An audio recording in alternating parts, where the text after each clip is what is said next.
I watched through my kitchen window as Karen grabbed my 7-year-old son by his arm and screamed in his face. My autistic child was crying, stimming frantically, and she just kept yelling.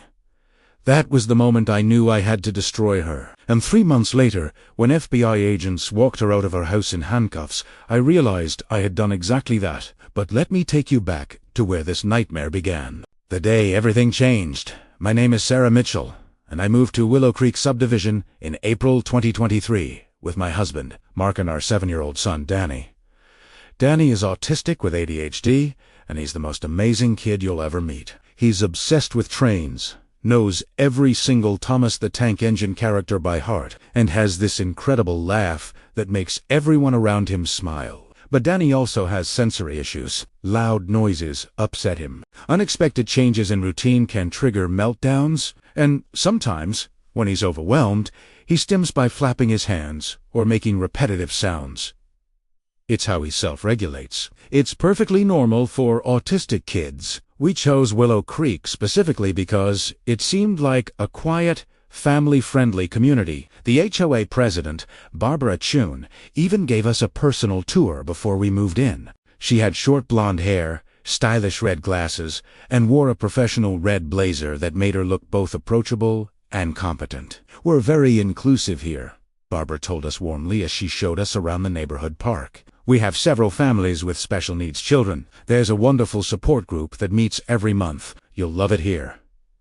That's when we met Karen. Karen lived 3 houses down from us in a large 2-story colonial. She was in her early 50s, with overly styled brown hair, too much makeup, and a permanent scowl that made her look like she'd been sucking on lemons for the past decade. She ran what she called a premium home daycare out of her house. Our first interaction happened during our move-in day. Danny was excited but overwhelmed by all the activity. He was in our front yard, flapping his hands and making his happy sounds.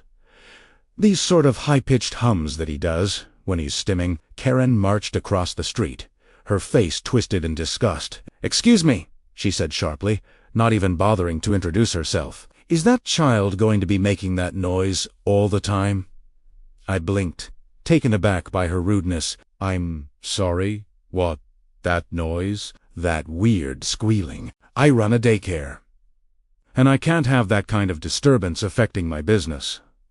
She gestured toward Danny with obvious disdain. "Is he ...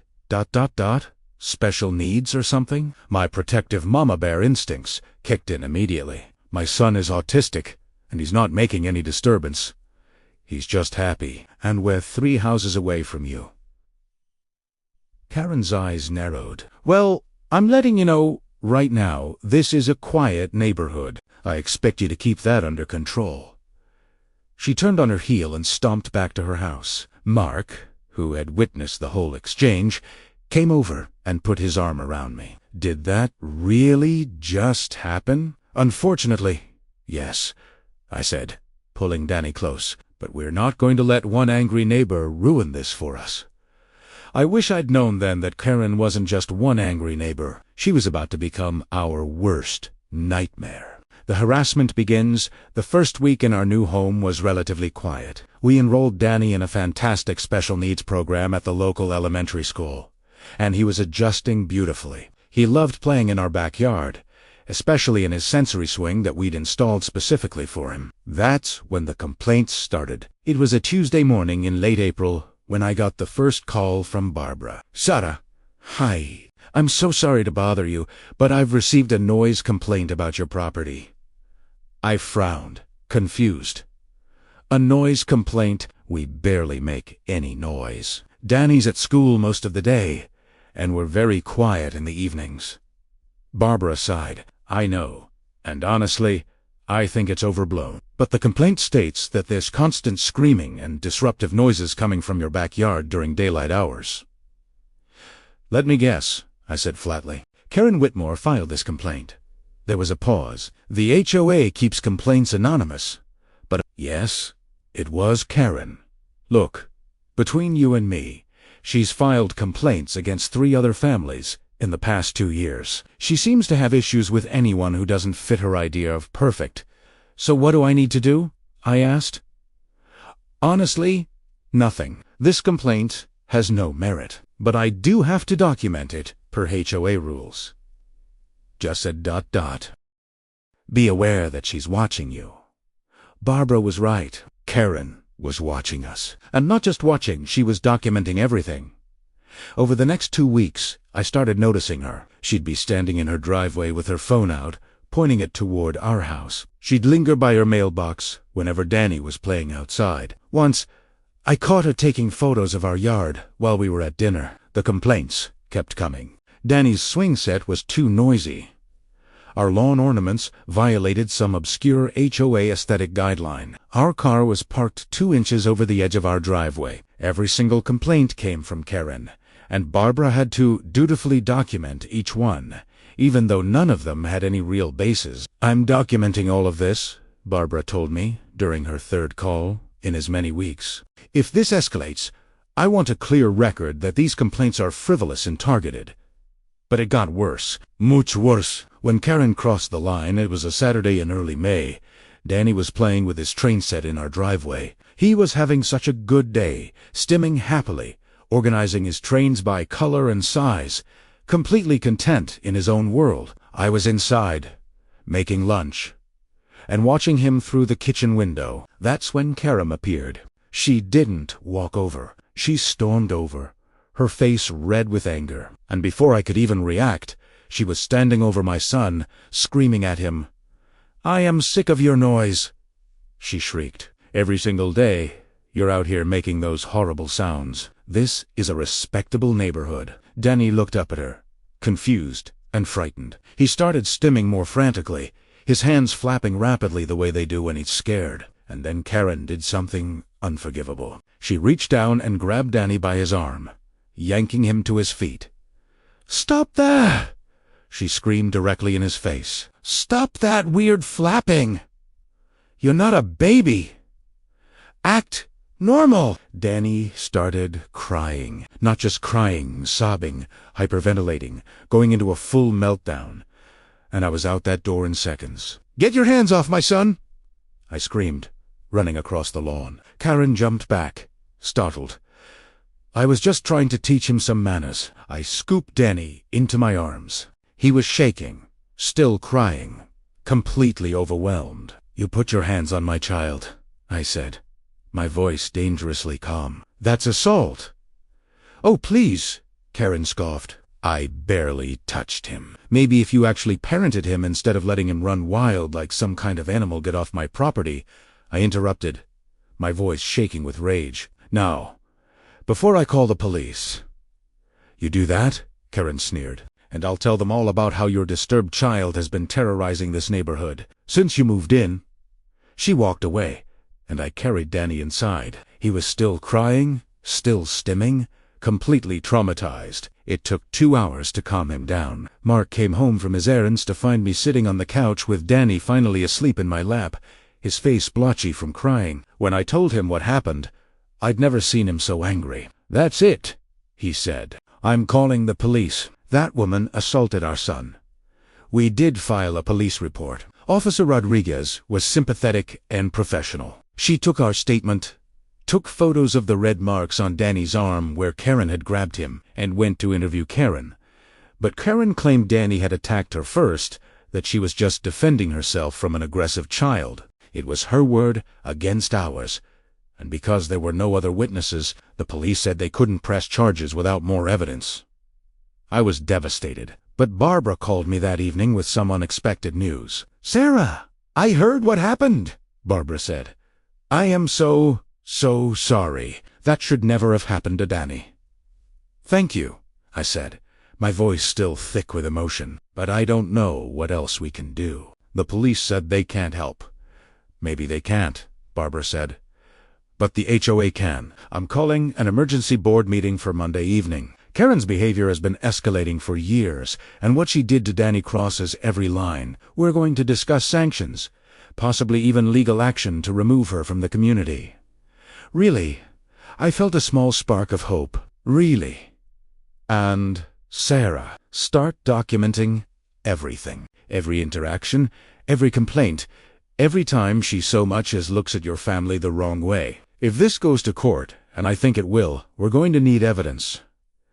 That Monday evening, I attended my first HOA board meeting. The boardroom was in the community center, and it was packed. Apparently, word had spread about what Karen did to Danny. Barbara sat at the head of the table, in her signature red blazer and red glasses, looking every inch the professional HOA president. 3 other board members sat with her, all looking grim. Karen was there too, sitting in the audience with her arms crossed, looking defiant. Barbara called the meeting to order. We're here to address a serious incident involving physical contact with a minor child, Karen Whitmore. You're accused of grabbing and yelling at 7-year-old Danny Mitchell in an aggressive and threatening manner. What do you have to say for yourself? Karen stood up, her voice dripping with fake sweetness. I was simply trying to help the poor child. He was having some kind of episode in the middle of the street. I was concerned for his safety. He was in our driveway, Primera Saeed firmly on our property, and he wasn't having an episode. He was playing quietly with his trains. That's your version, Karen shot back. I have a duty to protect the children in my care at my daycare. I can't have a dangerous child running around the neighborhood unsupervised. Several people in the audience gasped. One woman I recognized from the neighborhood support group Barbara had mentioned stood up. Karen, I've seen how you treat Danny, the woman said. You glare at him every time he's outside. You've called him names.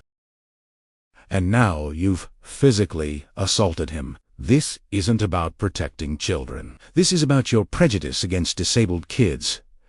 How dare you, Karen started, but Barbara cut her off. That's enough. Karen, based on the evidence, including a police report documenting marks on Danny's arm and multiple witness statements about your pattern of harassment, this board is voting to issue formal sanctions. You are hereby fined $2,500 for violation of community conduct standards. Additionally, you are being placed on probation. Any further incidents will result in legal action to terminate your residency in this community. The board voted unanimously. Karen's face turned purple with rage. This is ridiculous, she shouted. You're all going to regret this. I will sue this HOA into oblivion. I will make sure every single one of you pays. She stormed out of the meeting, slamming the door behind her. Barbara looked at me and gave me a small, reassuring smile. It's a start, she said. I nodded, feeling a mixture of relief and apprehension. Karen had been sanctioned, yes, but something told me this wasn't over. I had no idea how right I was. What happened next would shatter everything we thought we knew about Karen. The HOA fine was just the beginning, because while we were focused on protecting Danny from her harassment, we had no idea what was really going on inside Karen's premium home daycare. And when the truth finally came out, it wasn't just shocking, it was criminal. Have you ever dealt with a neighbor who targeted your special needs child? How did you handle it? After the HOA board meeting, I thought maybe things would calm down. The $2,500 fine was significant, and Karen's probation meant she was being watched closely. For about a week, things were actually peaceful. Karen stayed on her side of the street, and Danny was able to play outside without fear. But I should have known better. A woman like Karen doesn't just accept defeats, say gets even. It started with small things. Our trash cans would mysteriously tip over the night before pickup. Someone kept leaving passive-aggressive notes on our car about how we needed to control our child. Our mailbox was vandalized with spray paint. Not enough to call the police, but enough to be annoying. Mark installed security cameras around our property after the 3rd incident. If she's going to harass us, at least we'll have proof, he said as he mounted the cameras on each corner of the house. That decision would turn out to be more important than we could have imagined. 2 weeks after the board meeting, I was reviewing the security footage from the previous night. I was looking for evidence of Karen vandalizing our property, but what I found was something completely different, something that made my blood run cold. Around 11:30 p.m., a car pulled up to Karen's house. A woman got out, knocked on the door, and Karen let her in. About 5 minutes later, the woman left carrying a toddler wrapped in a blanket. The child appeared to be asleep. At first, I thought maybe it was a late pickup from the daycare, but then I checked the timestamp 11:30 at night. No legitimate daycare operates at those hours. And the more I thought about it, the stranger it seemed. Why would a parent need to pick up their child in the middle of the night? I kept watching the footage from different nights, and I found a pattern. 2 or 3 times a week, always late at night, different cars would show up. Parents would drop off or pick up children at hours that made no sense for a daycare. Sometimes the children were crying, sometimes they looked scared. Something was very, very wrong. I called Barbara immediately. It was a Wednesday afternoon, and she answered on the second ring. "Sarah, hi. Is everything okay?" "Barbara, I need to show you something. It's about Karen's daycare. Can you come over?" 30 minutes later, Barbara was sitting in our living room, watching the security footage on my laptop. She was wearing her usual professional attire, a crisp white blouse and navy pants, her red glasses perched on her nose as she leaned forward, studying the screen intently. "This is from last Tuesday night," I explained, showing her the footage. "Watch this car. It pulls up at 10:45 p.m. We watched in silence as a man got out, carried a sleeping toddler to Karen's door, and handed the child over. The whole exchange took less than 3 minutes. Barbara's expression grew darker with each video clip I showed her. "How many nights has this been happening?" "As far back as my cameras go, which is about 3 weeks. At least 2 or 3 times per week, sometimes more." Barbara sat back, removing her glasses and rubbing her eyes. "Sarah, this is beyond HOA jurisdiction. Karen's daycare is supposed to be licensed for daytime care only. Operating at night, especially with what appears to be overnight care, requires completely different licensing and safety standards." "So she's breaking the law?" I asked. "Potentially, yes, but it could be worse than that." Barbara's voice was grim. "There are regulations about how many children can be in a home daycare at once. If she's taking in children at all hours, she might be exceeding those limits dramatically. That's not just illegal, it's dangerous. What if there's a fire? What if a child gets hurt?" A chill ran down my spine. "What do? Barbara stood up, her expression determined. "We document everything, every car, every license plate we can see, every timestamp. And then we report this to the state licensing board. They handle daycare violations." "Will that be enough to shut her down?" I asked. "If she's operating illegally, absolutely. But Sarah, I need to warn you. If Karen finds out we're investigating her, she's going to retaliate. Hard." I thought about Danny, about the terror in his eyes when Karen had grabbed him, about all the other children who might be in danger because of her illegal operation. "I don't care," I said firmly. "She crossed a line when she put her hands on my son. If she's breaking laws and potentially endangering children, she needs to be stopped." Barbara smiled, a fierce gleam in her eyes. "Good, because I've been waiting years for someone brave enough to stand up to her. Let's take her down." Over the next 2 weeks, I became obsessed with monitoring Karen's activities. I reviewed every second of security footage, documented every car that came and went, and even started keeping a handwritten log with dates, times, and descriptions. Mark helped me create a spreadsheet to track patterns. We noticed that certain cars came regularly every Monday and Thursday night. The same silver Honda would drop off twin toddler girls around 9 p.m. Every Tuesday and Friday, a black SUV would arrive at 10:30 with a crying infant. "This isn't just occasional overnight care," Mark said, studying our data. "This is systematic. She's running what looks like a 24/7 operation."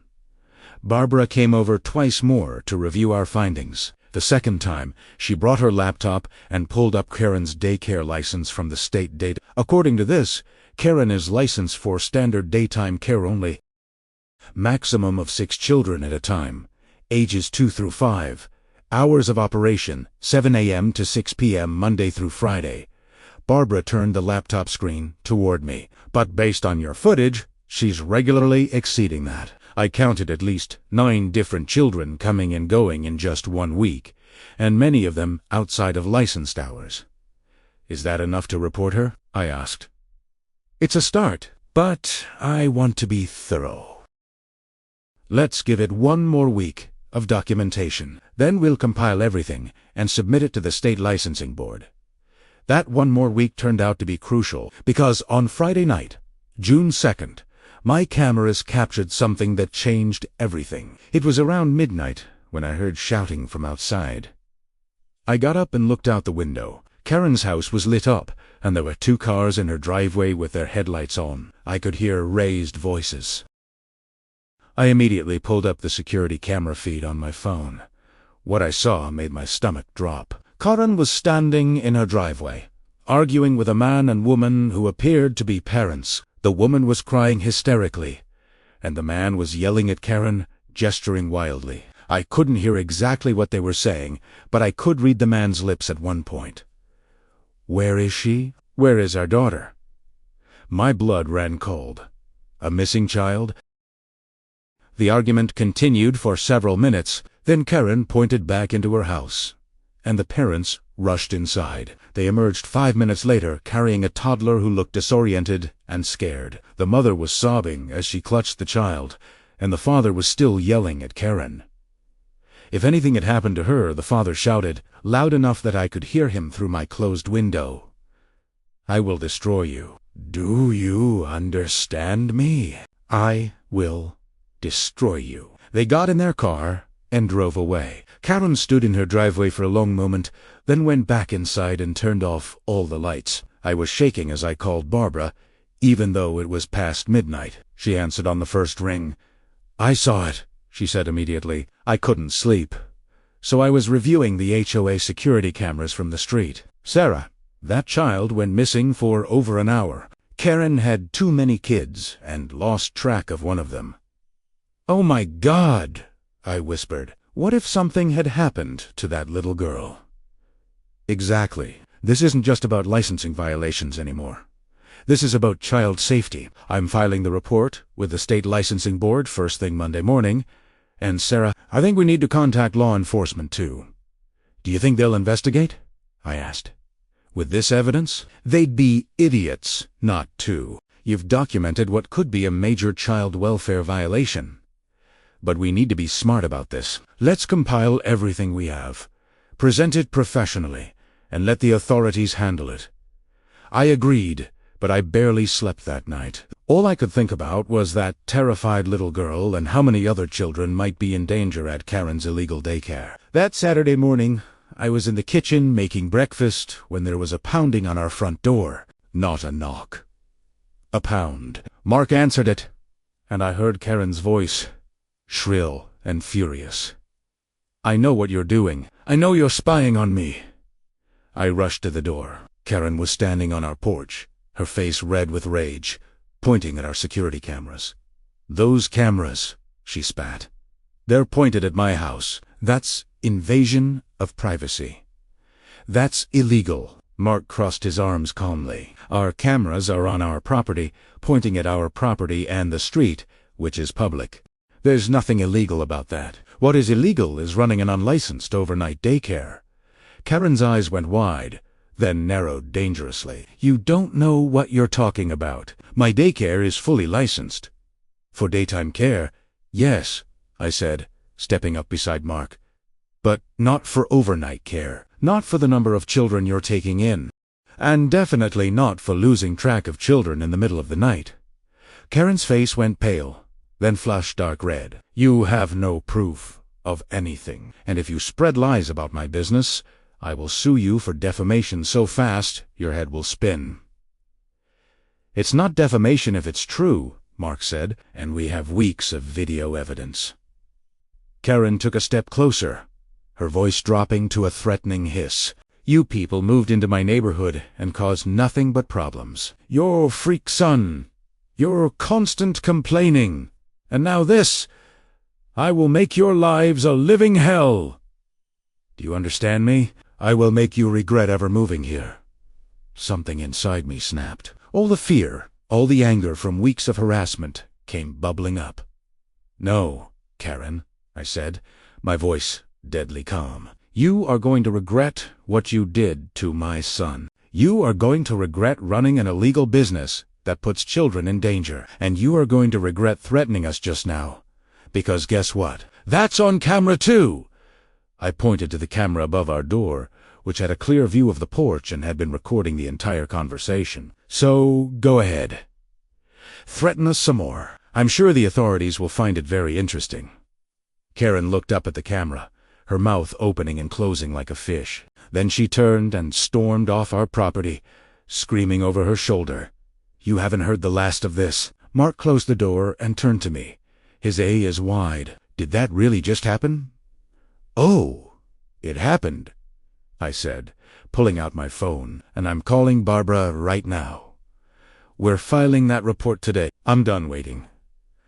Barbara met us at the local police station an hour later, carrying a thick folder of documentation. We met with Detective James Morrison, a veteran officer who specialized in child welfare cases. He listened carefully as we explained everything, showing him video after video of the suspicious late-night activity. And this is from last night, Barbara said, pulling up the footage of the missing child incident. The parents were clearly distressed. It appears the child had been missing for over an hour. Detective Morrison watched the footage, his expression growing grim. When it finished, he sat back in his chair. This is concerning, he said carefully. Very concerning. I'm going to forward this to our Child Protective Services Division and to the State Licensing Board. They'll need to conduct an inspection of the facility. How long will that take? I asked. For something like this, with potential immediate danger to children, they'll prioritize it. I'd expect them to show up within 48 hours, possibly sooner. He looked at the three of us seriously. I need to warn you. Though once we start this investigation, things are going to escalate quickly. If Ms. Whitmore is indeed operating illegally, she could face serious charges. And if she's been endangering children, we're looking at potential criminal prosecution. Good, I said firmly. That's exactly what she deserves. Barbara reached over and squeezed my hand supportively. In that moment, I was grateful to have her as an ally. She could have just been a by-the-book HOA president, focused only on minor violations and keeping the peace. Instead, she had become a fierce advocate for what was right. We left the police station feeling a mixture of relief and apprehension. We'd set something in motion that couldn't be stopped. Now we just had to wait and see what would happen next. What we didn't know was that our investigation had only scratched the surface of Karen's crimes. The truth was so much worse than we could have imagined. When Child Protective Services and the State Licensing Board showed up at Karen's house on Monday morning, they found something that shocked even seasoned investigators. What started as a licensing violation investigation was about to become something much bigger. Something that would bring in federal authorities. Because Karen wasn't just breaking daycare laws, she was running something far more sinister. And the money trail led to places no one expected. What do you think they found in Karen's house? Share your theories. Monday morning, June 5th, started like any other day. I got Danny ready for school, packed his lunch with his favorite dinosaur-shaped sandwiches, and walked him to the bus stop. The morning was beautiful, sunny, and warm, with just a hint of breeze. But as I walked back toward our house, I noticed something unusual. There were 3 official-looking vehicles parked in front of Karen's house. 2 were unmarked sedans, and 1 was a white van with state government plates. My heart started racing. This was it. The inspection was happening. I pulled out my phone and texted Barbara immediately. They're here. 3 vehicles in front of Karen's house. Her response came within seconds. On my way. Stay inside and keep recording. I went inside and pulled up the security camera feeds on my laptop. From my angle, I could see Karen's front porch and driveway clearly. 6 people, 4 men and 2 women in professional attire, were standing at her door. One of the women was holding what looked like an official badge. Karen opened the door, and I could immediately tell from her body language that she was angry and defensive. She crossed her arms and appeared to be arguing with the officials. One of the men held up what looked like a warrant or official document. After about 5 minutes of what appeared to be heated discussion, Karen stepped aside and let them in. Barbara arrived at my house 15 minutes later. She was wearing her signature red blazer and red glasses. but her usual calm demeanor was replaced with barely contained excitement. "I just got off the phone with Detective Morrison," she said as I let her in. "That's not just Child Protective Services. That's CPS, the state licensing board, and a fire safety inspector. They're doing a full compliance inspection." We sat together in my living room, watching the camera feeds. Mark had taken the day off work, and he joined us with coffee for everyone. "How long do these inspections usually take?" Mark asked. "For a thorough one, could be hours," Barbara replied. "They'll be checking everything: room measurements, fire exits, safety equipment, medication storage, food handling staff certifications, record keeping. Everything." We didn't have to wait long to see results. Around 10:30 a.m., more vehicles arrived. These were police cars. Marked police cars. "Oh my God!" I whispered. "What did they find?" Barbara's phone rang. She answered it immediately. "Yes, Detective Morrison. I see them." "What's happening?" She listened for several minutes, her eyes widening with each passing second. When she hung up, her face was pale. "Sarah? Mark?" she said slowly. "This is much bigger than we thought. They found 14 children in that house. 14. Karen's license allows for 6 maximum. 14. Primeraga. Ispit. How is that even possible? Where were they all?" Apparently, she had converted her entire basement into an unlicensed overnight care facility. Multiple cribs, makeshift sleeping areas, no proper fire exits. The fire inspector said it was a death trap. If there had been a fire, those children wouldn't have stood a chance. I felt sick to my stomach. Those poor babies. "There's more," Barbara continued. "They found evidence of financial fraud. Karen was charging parents premium rates for overnight care but reporting only her daytime income to the state. We're talking about potential tax evasion, unreported income, the works." Mark let out a low whistle. "That's federal. Tax evasion brings in the IRS." "Exactly," Barbara said. "Detective Morrison said they're already contacting federal authorities." We watched through the cameras as, over the next hour, parents started arriving to pick up their children. Some were crying, some were angry. All were clearly shocked. Social workers helped escort the children out, making sure each one was properly signed over to their legal guardians. Karen stood on her porch, her face a mask of fury, as her entire illegal operation was dismantled in front of the whole neighborhood. By early afternoon, the police had expanded their investigation. I watched through the cameras as they brought in boxers and boxers of documents from Karen's house, computer equipment, filing cabinets, everything. Barbara got another call from Detective Morrison around 2 p.m. This time, when she hung up, she looked absolutely stunned. "They found something else," she said quietly. "Something much worse." "What?" I asked, almost afraid to hear the answer. Karen wasn't just running an illegal daycare. She was running a complete fraud operation. She was charging parents for services she wasn't providing, claiming to have certified staff when she was the only adult there, billing for nutritious meals when she was feeding the kids frozen dinners and junk food. And she was falsifying inspection records, making it look like she'd passed all her required safety checks. "How much money are we talking about?" Mark asked. Detective Morrison said preliminary estimates suggest she's been running this scheme for at least 5 years. They're looking at potentially hundreds of thousands of dollars in fraudulent charges and unreported income. I sat back, overwhelmed. I just wanted to protect my son from a bully. I had no idea we'd uncover something like this. Barbara reached over and took my hand. "Sarah, you may have just saved lives. If that house had caught fire with 14 children in an unlicensed basement with no proper exits, ... double quotes, she trailed off. But we all knew what she meant. Around 4 p.m. we saw Karen being escorted to one of the police cars. She wasn't in handcuffs yet, but it was clear she was being brought in for questioning. Her face was red and blotchy from crying, all her earlier defiance gone. "Do you think they'll arrest her?" I asked Barbara. "With this much evidence, absolutely. The question is how many charges they'll file." Barbara was right. By 6 p.m. that evening, local news vans had arrived. Our quiet neighborhood was suddenly the center of a major story. Illegal daycare operation busted. The headlines would read, 14 children rescued from unsafe conditions. Several neighbors came over to ask what was happening. Mrs. Chun from 2 houses down the street, a sweet elderly woman who always waved at Danny, knocked on our door with genuine concern.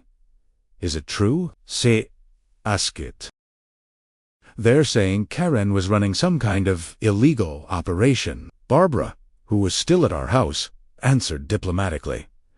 There's an ongoing investigation, but yes, it appears there were serious violations of daycare licensing laws. Mrs. Chun shook her head sadly. I knew something was wrong. I'd see cars coming and going at all hours. But I never thought those poor children. Over the next few days, more details emerged. The investigation expanded to include not just state authorities, but federal agencies. The IRS got involved for the tax evasion. The FBI got involved because Karen had been defrauding parents across state lines. Some of her overnight clients traveled from neighboring states. Barbara kept me updated with every development. They've frozen her bank accounts, she told me during one call. They're tracking every payment she's received over the past 5 years. Sarah, this is turning into a major case. The aftermath and new evidence a week after the raid, I received a call from Detective Morrison asking if I could come down to the station. Barbara offered to come with me for support. When we arrived, Detective Morrison led us into a conference room where several other officials were waiting. He introduced them as representatives from the State Attorney General's office and the FBI. Mrs. Mitchell Ms. Chun, Detective Morrison began. We wanted to thank you personally for bringing this case to our attention. Your documentation and evidence were crucial in building our case. One of the FBI agents, a woman named Agent Sandra Torres, leaned forward. What you uncovered went far beyond simple licensing violations. Karen Whitmore was running a sophisticated fraud operation. She was exploiting desperate parents who needed overnight or emergency childcare, charging them premium rates, and providing substandard and dangerous care. We've interviewed over 30 families, another official added. Many of them were too afraid to complain because they needed the overnight care for their jobs. Night shift nurses, emergency responders, people working multiple jobs. Karen knew they were vulnerable and took advantage of that. I felt sick hearing this. How could someone be so cruel? Money, Agent Torres said bluntly. We've traced over $400,000 in unreported income over 5 years. She was living well beyond her means, taking expensive vacations, buying luxury items, all while providing minimal care to vulnerable children. Barbara spoke up. What charges is she facing? Detective Morrison pulled out a document. Currently, she's been charged with 14 counts of child endangerment, multiple counts of fraud, tax evasion, operating an unlicensed facility, falsifying government documents, and conspiracy. More charges may be added as the investigation continues. What kind of sentence could she face? I asked. If convicted on all charges, we're looking at potentially 15 to 20 years in federal prison, Agent Torres said. The child endangerment charges alone carry significant weight, but combined with the financial crimes, this is a major case.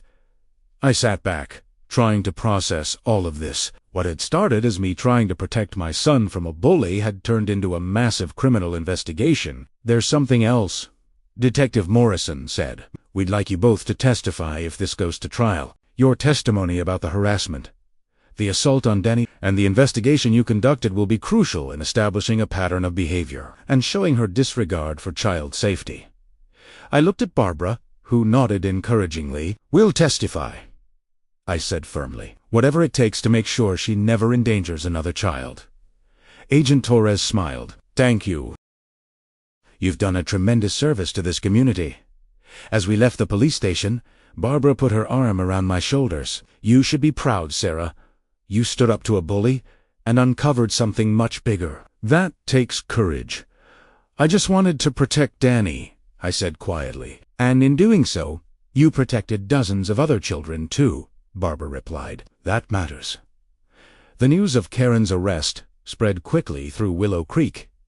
The reaction was mixed. Some neighbors were shocked and supportive. Others, particularly those who had been friends with Karen, were defensive and angry. One woman, a friend of Karen's named Linda, actually confronted me in the grocery store. "You ruined her life," she hissed at me in the cereal aisle. "Karen was a pillar of this community, and you destroyed her with your lies." I took a deep breath. Refusing to be intimidated, Karen broke the law. She endangered children. I simply reported what I saw. The authorities did the rest.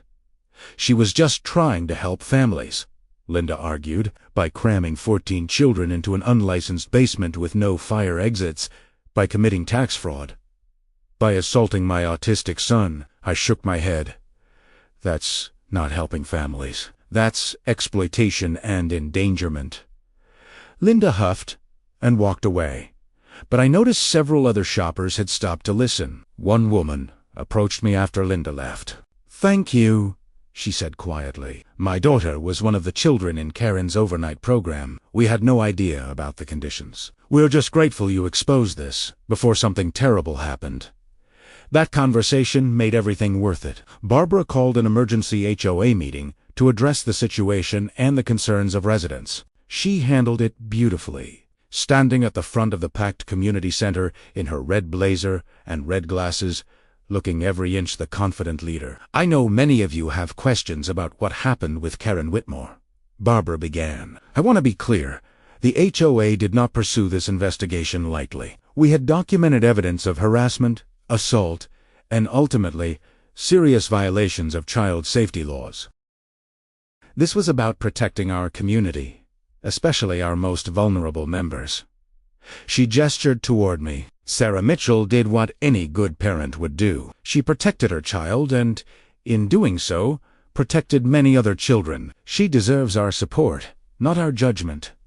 The room erupted in applause. Not everyone clapped, but the majority did. It was a powerful moment of community support that I'll never forget.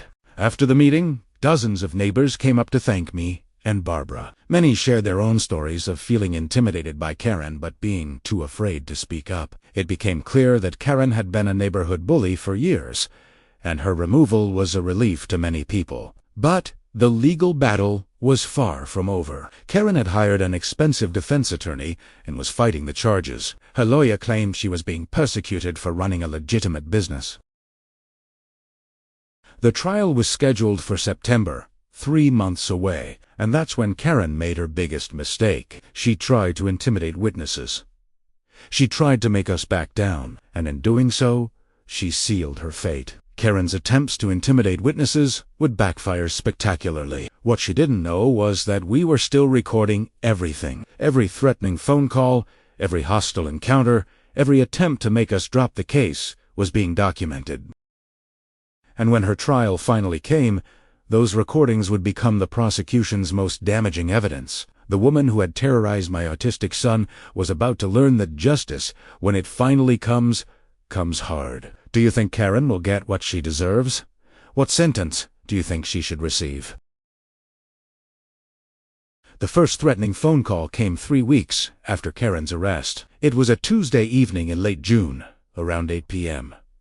Danny was already in bed, and Mark and I were watching TV when my phone rang from an unknown number. I almost didn't answer, but something made me pick up. "Hello, you think you've won, don't you?" Karen's voice was cold and menacing. "You think you destroyed me, but I'm going to make sure you regret everything you've done. Your precious little freak of a son, your perfect little family. I'm going to ruin all of it." My blood ran cold, but I kept my voice steady. "Karen, you need to stop calling me. Any further contact violates your bail conditions.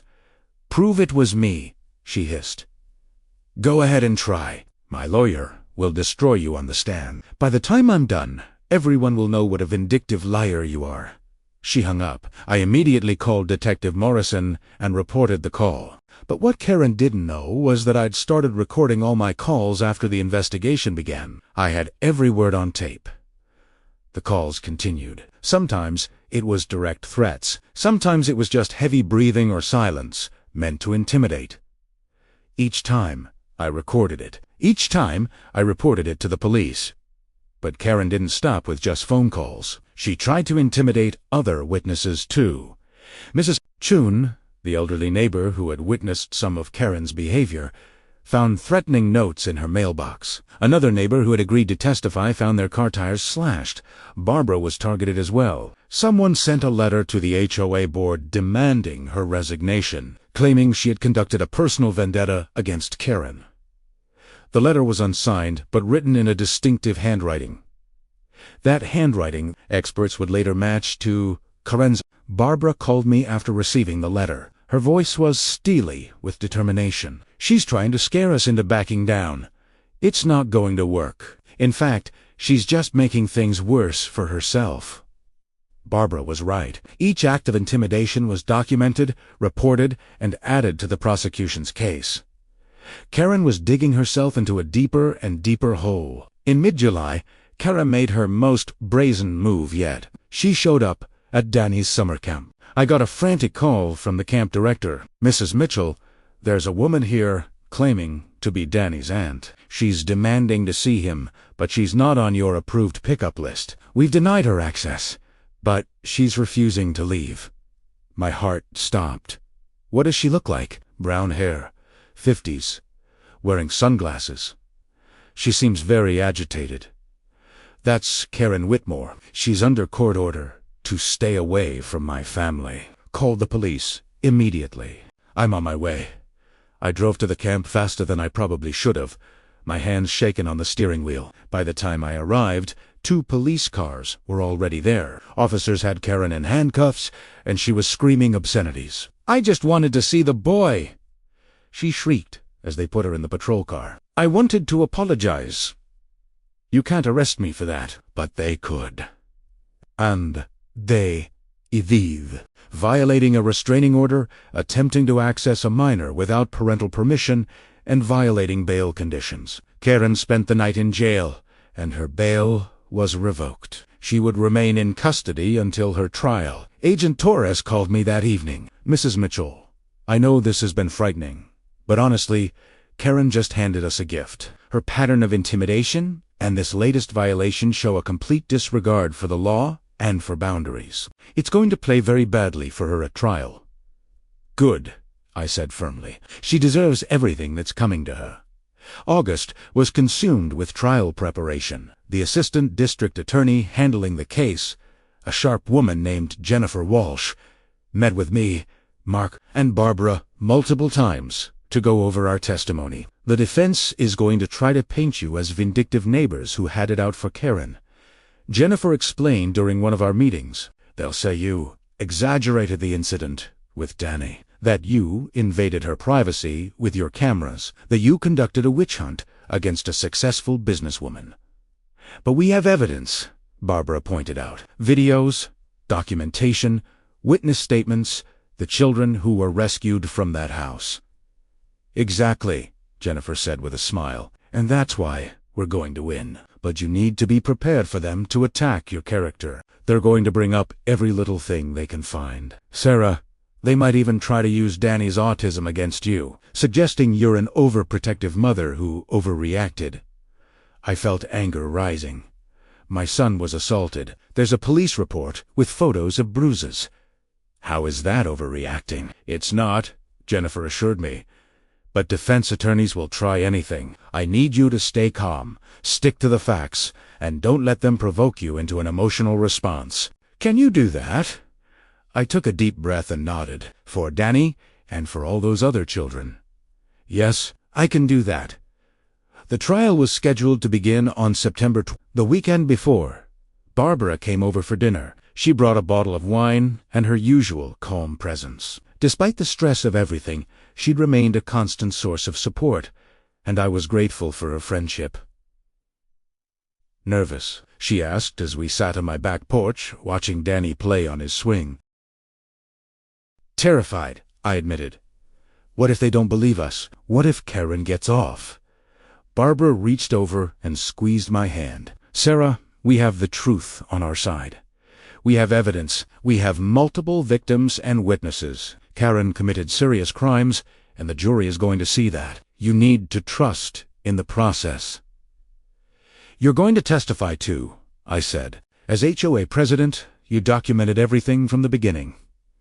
Barbara nodded, her red glasses catching the evening light. I have copies of every complaint Karen filed against you. Every HOA violation she tried to pin on your family. Every board meeting where we discussed her behavior. I've been keeping meticulous records since day one. Why? I asked. Why did you go to such lengths to help us? Barbara was quiet for a moment, watching Danny play. I have a nephew with autism, she finally said. He's 22 now, but when he was Danny's age, he faced a lot of discrimination. People who didn't understand, who were cruel. I promised myself that if I ever had the power to help protect kids like him, I would. So when I saw what Karen was doing to Danny, there was no question. I had to step in. I felt tears prick my eyes. Thank you, Barbara, for everything. She smiled and raised her wine glass. To justice. To justice, I echoed, clinking my glass against hers. The courthouse was packed on the first day of trial. Local media had been following the case closely, and the courtroom was filled with reporters, curious onlookers, and parents of the children who had been in Karen's care.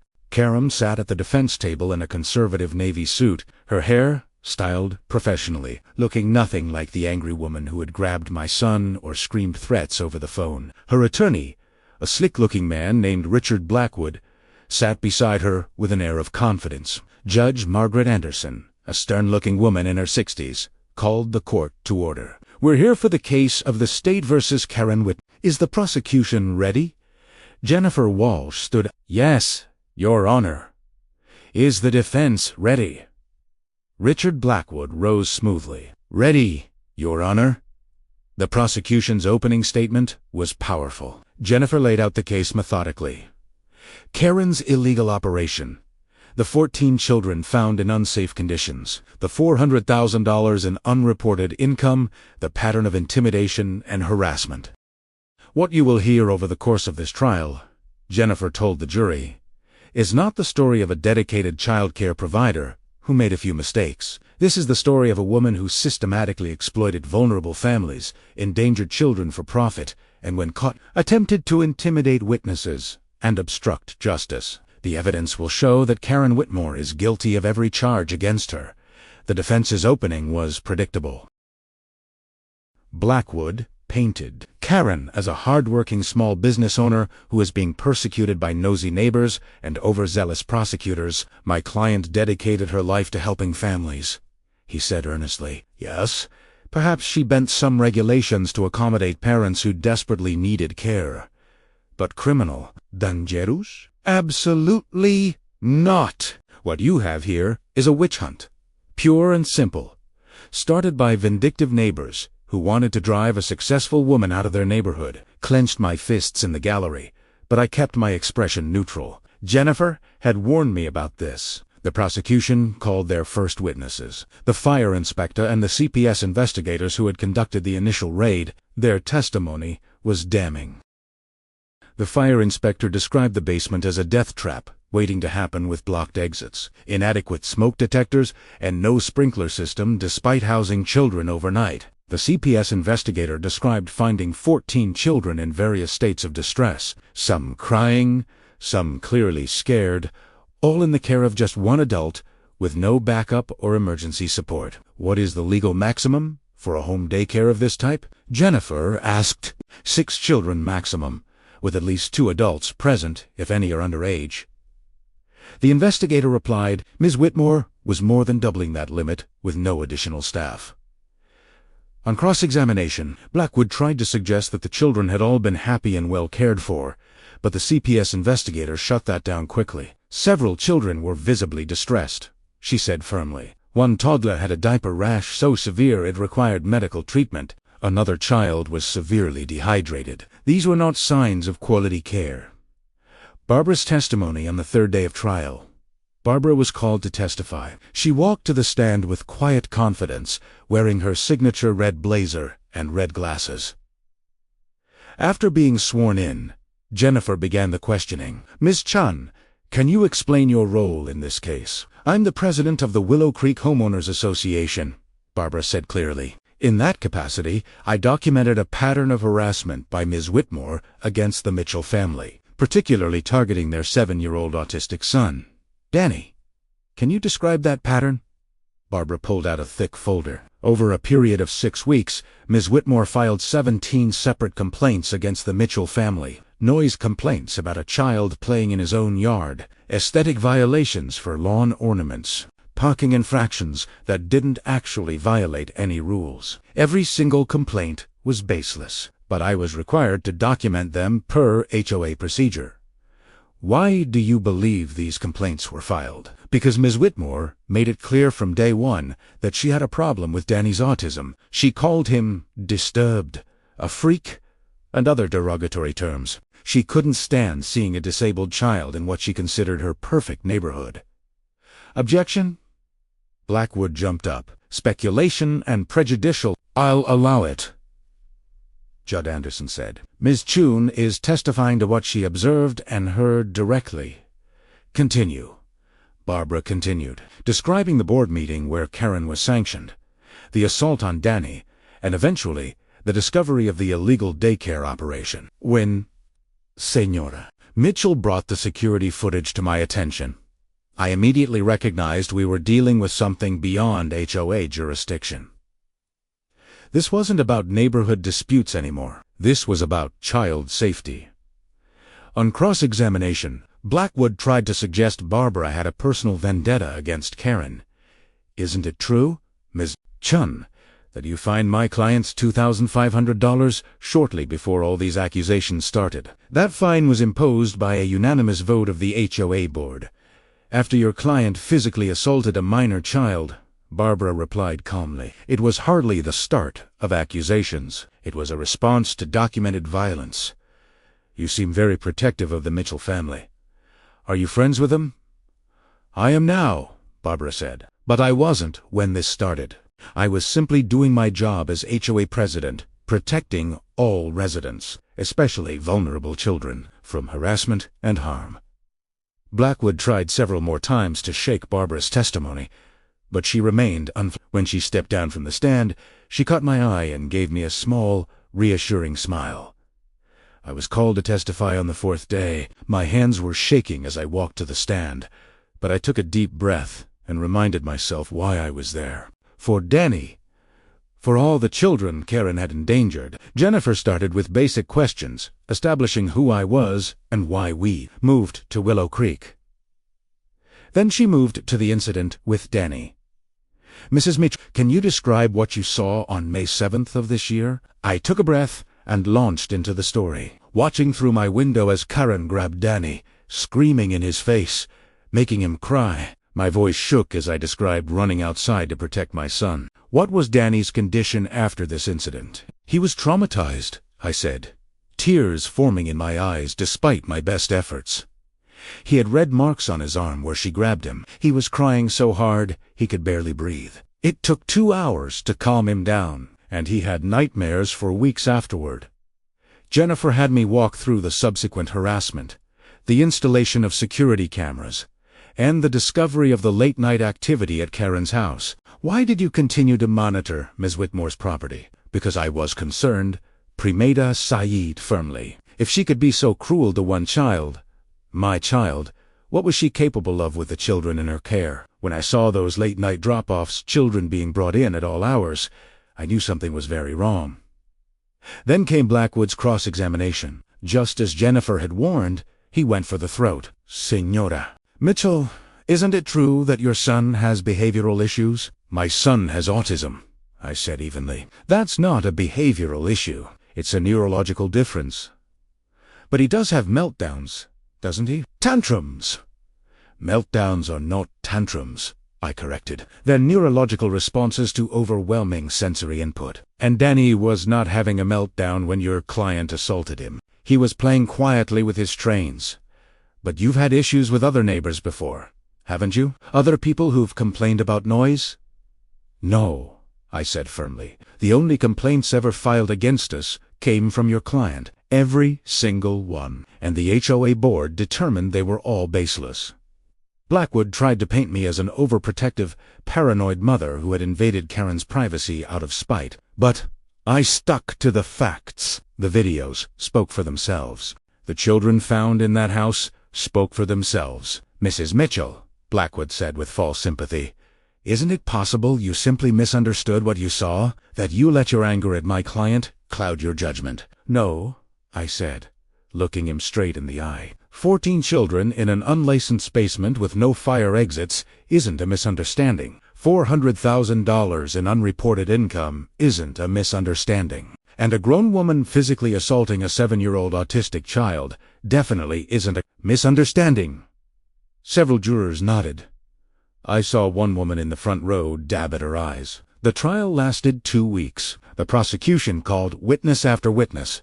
Parents who'd been overcharged, CPS workers who'd documented the conditions, financial experts who tracked the unreported income, and the FBI agent who'd investigated the intimidation campaign. The defense tried to paint Karen as a victim, but their case fell apart under scrutiny. Karen herself took the stand and was an absolute disaster. She was defensive, hostile, and at one point actually yelled at the prosecutor. It was clear to everyone in that courtroom that she had no remorse whatsoever. Finally, on September 26th, the jury began deliberations. We waited for 7 agonizing hours. Mark and I sat in the courthouse cafeteria with Barbara, drinking bad coffee and trying not to think about what would happen if Karen was acquitted. "She won't be," Barbara kept assuring us. "The evidence is overwhelming." Finally, at 4:15 p.m., we got the call. The jury had reached a verdict. We filed back into the courtroom. The jury filed in, their faces serious. Judge Anderson asked the foreperson to stand. "On the charge of child endangerment, 14 counts. How do you find?" "Guilty on all counts, Your Honor." My heart leaped. Mark grabbed my hand. The foreperson continued. "On the charge of operating an unlicensed facility, guilty. On the charges of fraud, guilty. On the charges of tax evasion, guilty. On the charges of witness intimidation, guilty. On the charge of violating a restraining order, guilty. Guilty? Guilty. Guilty? Guilty? On every single count." Karen's face went white, then red. She started to stand up, but her attorney pulled her back down. Judge Anderson banged her gavel as murmurs rippled through the courtroom. "Order! We will proceed to sentencing next month. The defendant will remain in custody. Court is adjourned." As the bailiffs led Karen away, she turned and looked directly at me. Her eyes were filled with pure hatred. But I didn't look away. I'd won. Danny was safe. All those children were safe. Barbara hugged me tightly, and I finally let myself cry. The sentencing hearing was held on October 24th. Judge Anderson was thorough and unsparing in her remarks. "Ms. Whitmore, you were in a position of trust. Parents entrusted you with their most precious possessions, their children. Instead of honoring that trust, you exploited it. You put children in danger for profit. You showed no remorse, no understanding of the gravity of your crimes. In fact, you attempted to intimidate witnesses and obstruct justice." Judge Anderson paused, looking down at Karen with clear distaste. "The law gives me discretion in sentencing. I'm choosing to use the maximum extent of that discretion. On the child endangerment charges, I'm sentencing you to 3 years per count to run consecutively. That's 42 years. On the fraud and tax evasion charges, an additional 12 years. On the witness intimidation charges, an additional 5 years. In total, you are sentenced to 59 years in federal prison." Gasps echoed through the courtroom. 59 years. Karen would be over 100 years old before she'd even be eligible for parole. Additionally, Judge Anderson continued, "You are ordered to pay full restitution to all affected families, totaling approximately $520,000, plus court costs and fees. You will never be permitted to work with children in any capacity again, and you will register as an offender against children." Karen finally broke. She started sobbing, pleading with the judge. "Please, Your Honor, please." I can't do that much time. Please." But Judge Anderson was unmoved. You should have thought about that before you endangered 14 children and terrorized a disabled boy. This court is adjourned. As they led Karen away, she was screaming and crying. It was a complete breakdown. The powerful, intimidating woman who had made our lives hell was now a broken, defeated criminal being hauled off to spend the rest of her life in prison. Outside the courthouse, Jennifer Walsh approached us with a huge smile. We did it. Full accountability. Barbara was beaming, her red glasses glinting in the autumn sunlight. Justice was served today. Agent Torres also came over to shake our hands. Mrs. Mitchell, Miss Chun, what you did took tremendous courage. Because of you, 14 children are safe, and a dangerous predator is off the streets. But the best moment came when I got home. Danny was playing in the backyard, swinging happily on his sensory swing, stimming and making his happy sounds without fear, without anyone screaming at him or making him feel wrong. Mark came up behind me and wrapped his arms around my waist. "You did it, Sarah. You protected our boy." "We did it," I corrected. "All of us, Barbara, the HOA, the prosecutors, everyone who stood up and said this wasn't right."